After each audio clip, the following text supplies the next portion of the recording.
Woo. See him a beast when you hear that sound like. Yeah, beat on the beat when you hear that sound like. Woo. Yeah, bitch, I'm the champ, only me going round like. Yeah, me, I'm a G-Ring. Good afternoon, everybody. I am joined by the legendary veteran of the combat sports game himself, Houston Alexander, aka the Houston Assassin. How are we doing today? What's going on, Kevin? How you doing? I am relaxing. Like, listen, it's a nice New York afternoon out here, enjoying some cool air out in Long Island. How are things over in Nebraska right now? Man, we're good, man. It's nice and sunny out here, nice and clear. But it's not as cool as your beard. Your beard is really. I appreciate it. Thank you. I don't well, often get much man, respect. what's your ethnic background? So I'm actually South Asian. I come from a small state in India called Kerala. Our national, so our language is Malayalam. We speak that language. India, actually, fun fact, India has more than 30 languages in the country. So, what do you? Does your family speak Pashto? No. I think that's more of a North Indian language, if I remember correctly. But hey, listen, this is about you. You're coming off what? Less than a minute knockout in your bare knuckle boxing debut. How are we feeling about that? I mean, it's cool, but it's great. It's great to talk about, man. But that was a couple of days ago. The way I look at things, man, you do what you got to do when you move forward. Yeah, man. Unfortunately, there was a bit of a precedent right after you finished your opponent, Wes Combs. An unfortunate incident happened where, Okay, what president showed up? All right, so your instincts took over. Obama, Bush, which president showed up? Nah, so unfortunately, instinct took over, and you retracted your old ways of MMA and went for a ground and pound strike. Yeah. But from the aftermath of things, Wes Combs, seemed okay. He was all right. And you realized what happened. You completely knew you were in the fall, and you accepted whatever was said. And when I wrote the article and you gave a statement, you said like, hey, whatever happens, I am more than happy to oblige with and comply to. So just talk us through, give us a brief rundown of like, hey, this is exactly what happened. Well, you know what, I think from me coming out, you're getting all amped up and your coaches get you amped up. And so I'm already thinking, I'm just already in a fight state of mind. And now, mind you, we're fighting. We're not playing tennis. We're not playing basketball. We're actually trying to hurt each other. So, it was just me in that state of mind. I got in my zone.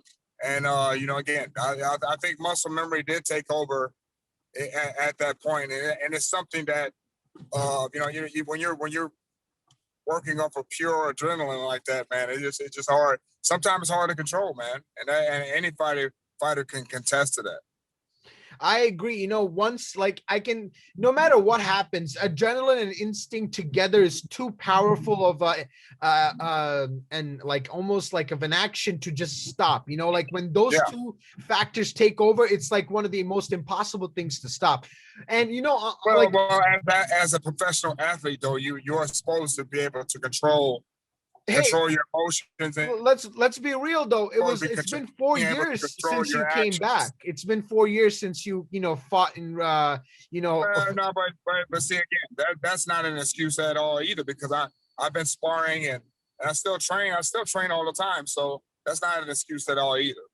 Could it be the bright lights and the spotlight that really led to that action in a way? I don't worry about the bright lights. That was never something I worried about. So again, there's no excuse for that. When you're a professional athlete, man, you're supposed to be able to control yourself. So man, it was just one of those things where I actually did blank out, because after I realized what I did, I was like, oh shit. So that's all, man. I don't make excuses for my action. I don't make excuses for my sport. And that's respectable, because a lot of athletes, especially every athlete, no matter what happens, especially when you have something like what happened with you go on, fans are always going to be on top of it. They're going to be talking about it, interacting online, right? Obviously, I'll be honest with you. People are actually split 50-50. They, some people find your rationale, but other people are saying like, hey, we understand that instinct took over. And I understand that, but the way I see it, everyone's going to have and the end is the answer to that. So show me what type of person I am. One second, Houston. We might be having some technical issues with the video because you're driving. Just we'll give it 1 second to clear up and we'll come back to your answer. Okay. All right, we're good to go now. So what was the response again at Houston? Say what? So what was your response to the previous question again? Gotta raise the back one up. I'm sure it is, but I'm doing this right here. So there we go. Now I'm sorry. Right. We gotta repeat the question. So sure, no problem. So like as you said, like fans are 50-50 split. 50% of the fans are supporting you in what your rationale, and then other fans are like, hey, we understand, but the rules need to take in effect because the thing is, when you're a growing organization and you have a rule set, the people's mindset is, hey, you have to follow the rule set, otherwise legitimacy is stripped away from your promotion. If you can't follow the rule sets that you have, then there's no legitimacy, especially because bare knuckle is a growing promotion and you want legitimacy wherever you go. So what do you have to say to like the whole situation with that going on? Well, you know what, and I agree, the rules are the rules, but from the distinguished referees that we had that night were all well known, and they were all known within boxing, MMA, and any type of combat sport. The refs we had impeccable integrity.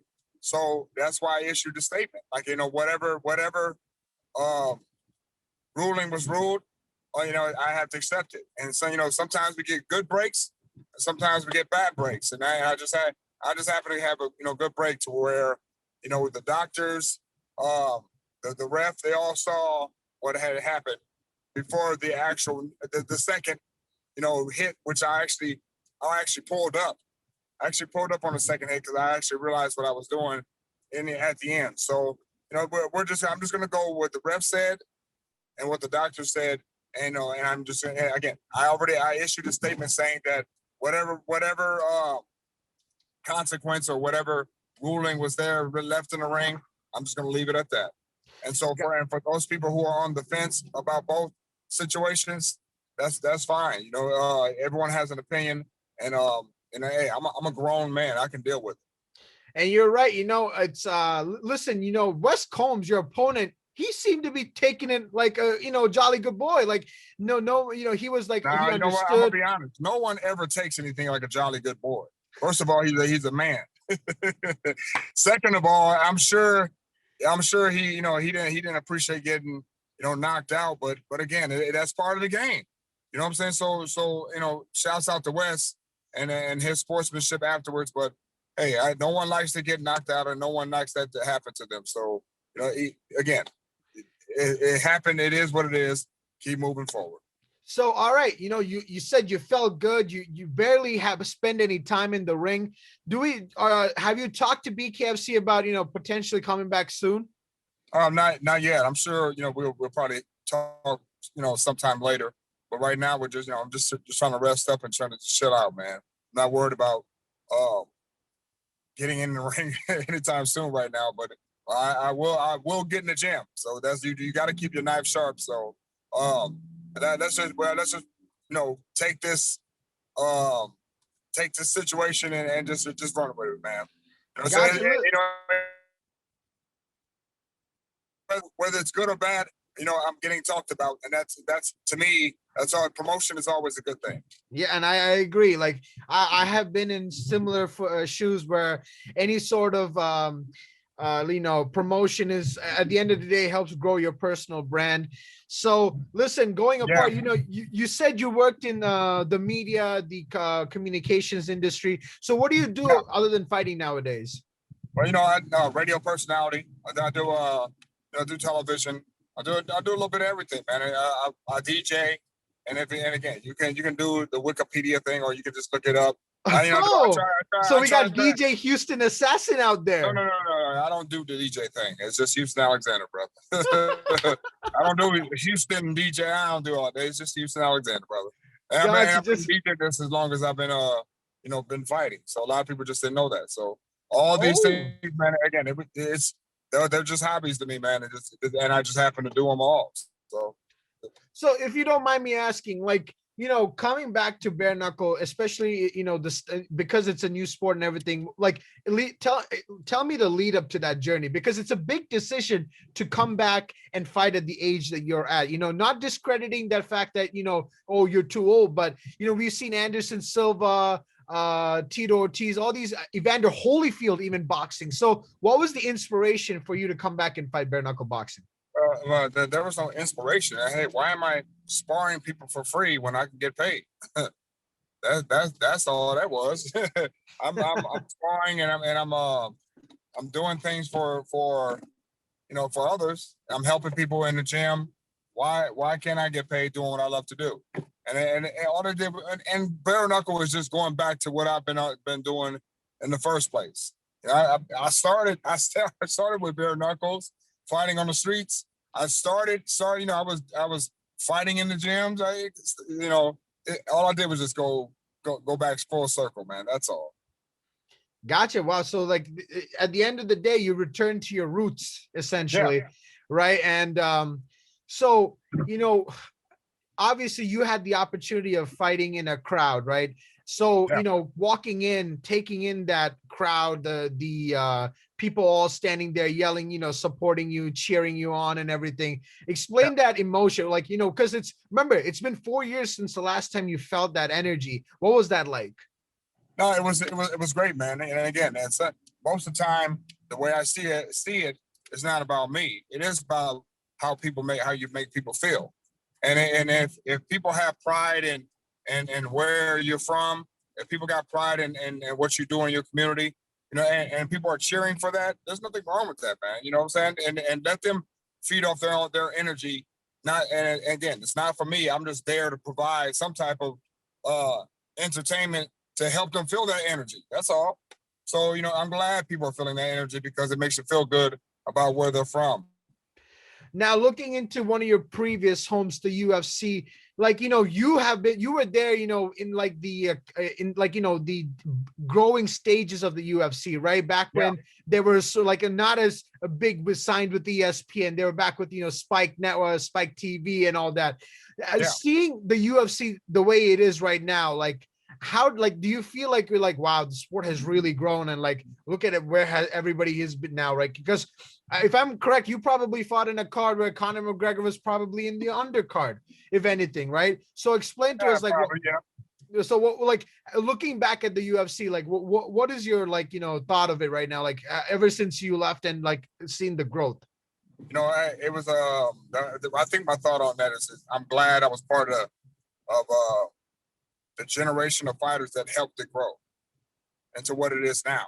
So, when you got exciting cards where, what happened with me and others who has grown the sport into what it is, I think we should take credit for that, because we helped to get to the point where you got fights every week. You're on ESPN now. So I think everyone who was part of that from the beginning, middle, and now to the end, to helping the UFC grow. I think we all should be proud of that, because you still got the generation that's up now helping it grow as well too. So, hey man, it's a good thing. One of the shocking things, the UFC is in a good state right now. Yeah, I agree. So one of the shocking things to this day, even for me, is seeing that Andrei Arlovsky is still fighting. The guy is still in the UFC somehow. Through all these years, the man that beat Tim Sylvia is still fighting in the UFC, and Tim Sylvia is age. As long as you're taking care of yourself, and as long as you're fighting a good fight, I don't see anything. And as long as he's still putting up a good performance, I don't see why he would be. Yeah, and you're right on that. And if he's not ready to hang it up, that's that man's life. That's anybody's life. If you're happy where you are and you love what you're doing, why do you have to retire? You're right. You're right. So listen, is right. A lot of fighters, they either, completely are invested in the sport. They watch the fights, or they're just in it for the fights and they don't watch the sport. Are you one of those guys do you have a favorite fighter that you always keep tabs on? You know what? I think I like good performances, but I think I like the guys that I'm looking forward to watching get in the ring or octagon or whatever square circle would be. I like the Gypsy King. He's fighting. He's fighting next month. Yeah, I like him. I like the style bender. All right, Israel Adesanya. Because he's a b-boy. He's a break dancer. So of course, I come from that background. Who else? The gentleman that retired. That retired after he beat McGregor. Oh, Habib. Yeah, I like that. Habib is a beast. He's anybody coming out of his camp right now, they're a beast. So I really like him. There's a few guys that I always looked out for watching them, and right now there's so many fighters. You just gotta look out for the next one. Gotcha. And listen, right before we end off this interview, let me throw you back. And also before we do that, shouts out to the Paul brothers, man, because for a long time, I believe I was mad at those guys. I was like, why the hell are these guys boxing and doing this and doing that? And I had to think about it. If they worked hard enough to to get 22 million followers, that's a lot of hard work. And on top of that, if they're giving other people the opportunity to make money, and why not? Why not give them props for doing that, man? If it's an expedition, if it's something that's for fun, and they're still getting paid for it, they're getting more than most UFC fighters. They're getting more than most boxers, professional boxers.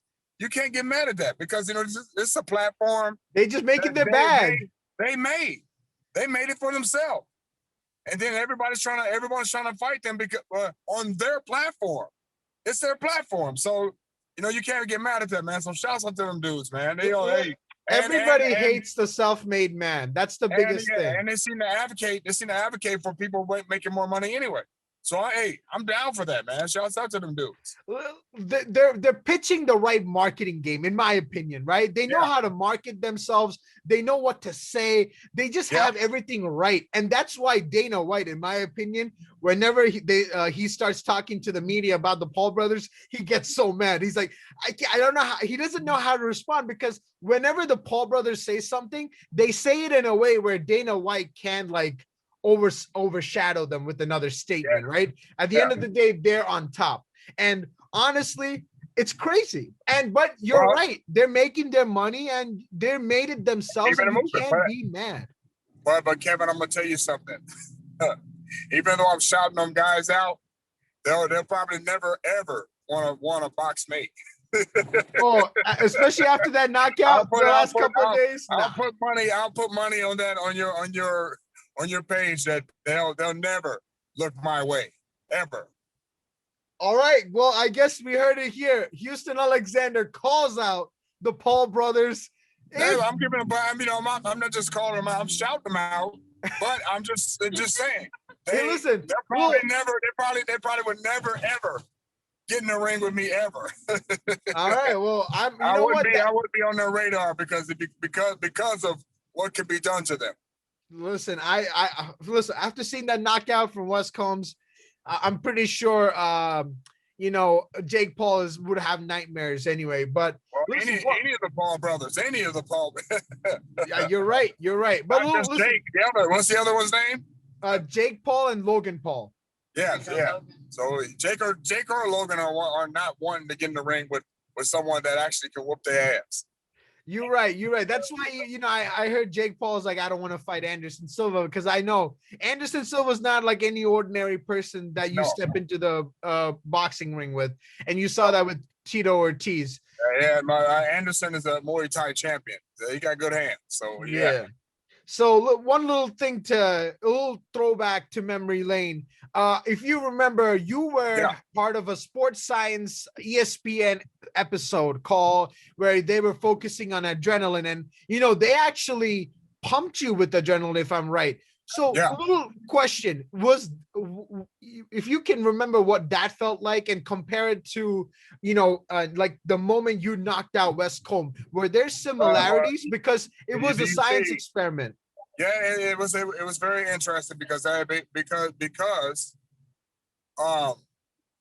you saw it. I didn't need an adrenaline shot to get me going. Because again, it's that powerful. Emotions are very powerful, and your adrenaline rush, if used right, it's very powerful. So for those people out there using illegal drugs to get pumped up, and you don't want to fight. So I don't need it. That just shows you there that you don't need it. Yeah, especially if you're tapped in. Houston Alexander is the perfect example of all natural. And once again, I thank you so much for joining me and today with the scrap. Listen, stay tuned for more Houston Alexander news. He'll obviously, you might have seen him in BKFC. You'll definitely see him soon again. Do you want to give any shout outs to your sponsors, your social media handles? Yeah, well, anyone who wants to follow me, just look up Houston Alexander. But I think mainly I would like, of course, all the sponsors. But the Houston Alexander Foundation is what we're working on right now, and we're working on really, really cool things for the future. So that's one thing I want to definitely shout out. And if anybody want to donate to the foundation and find out more about it, go to HoustonAlexander.org. That'd be great. And again, shouts out to Wes for giving beginning the ring with myself and to the bare knuckle fighting championship. And that was a great opportunity for them to come to Omaha and showcase all the talent that we have. We got a lot of talent in Nebraska. We got a lot of talent in the Midwest. So that was actually pretty cool to see that. And to all the coaches and all the promoters that all were a part of that situation, man, shouts out to them. But again, for those who are on the fence with the decision that was made on last Friday, then you have to go and you have to speak to the great refs they had and their reputation, and the doctors they had with their reputation. So I'm going to go with the decision, and sometimes it's not about skill. Sometimes it's just luck, and I just got lucky. All right. Well, Houston, once again, thank you guys. And obviously stay tuned. Once we drop the episode, give it a like, share, and subscribe to our YouTube channel. Houston, once again, thank you, and stay safe out there. All right. Well, I appreciate it, man. And nice beard, Kevin. Thank you, brother. Thank you. Yeah, beat on the beat when you hear that sound like, woo. Yeah, bitch on the champ, only me one round like, ha. Yeah, me, I'm a G, bring heat in the sound like.